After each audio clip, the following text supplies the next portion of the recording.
வணக்கம். இவங்க வந்துட்டு நம்ம நேதாஜி மதுரை தட்சிணாமூர்த்தி நான் பேசுகிறேன்.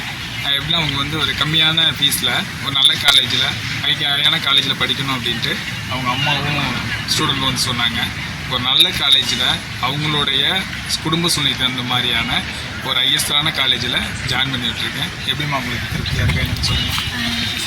நான் வந்து பேராவணி கேர்ள்ஸ் ஸ்கூலில் தான் +2 முடித்தேன். நான் படிச்சுட்டு காலேஜ் என்ன பண்ணுறதுன்னு தெரியாமல் ஒரு ஐடியா இல்லாமல் இருந்தேன். அப்போ வந்து நேதாஜி மருதை அறக்கட்டளை கல்வியில் வந்து தட்சிணாமூர்த்தி சாரை வந்து பார்த்தேன். எனக்கு வந்து குடும்ப சூழ்நிலை வந்து அவ்வளோதுக்காக ஒன்றும் இல்லை, கொஞ்சம் கம்மியான ஃபீஸில் படித்தா கொஞ்சம் ஃப்ரீயாக இருக்குன்னு ஃபீல் பண்ணேன். இப்போ சாரை கான்டாக்ட் பண்ணும்போது கொஞ்சம் ஹையஸ்ட் காலேஜில் ரொம்ப கம்மியாக எங்களால் முடிஞ்ச அளவுக்கு கட்டுற மாதிரி பார்த்து பண்ணி கொடுத்தாரு. இப்போ வந்து நான் ஒரு ஹையஸ்ட் காலேஜில் படிக்க போகிறேன். எனக்கு ரொம்ப ஹாப்பியாக இருக்குது. நான் அவருக்கு ரொம்ப ரொம்ப நன்றி சொல்லணும். தேங்க்யூ. ரொம்ப சந்தோஷமாக இருக்கம்மா. நீங்களும் வேணும்னா கண்டிப்பாக என்னை உடனே வந்து பாருங்கள், லேட் பண்ணாமல். கண்டிப்பாக உங்களுக்கு ஹெல்ப் பண்ணுறதுக்கு நான் ரெடியாக இருக்கேன். ரொம்ப சந்தோஷம்.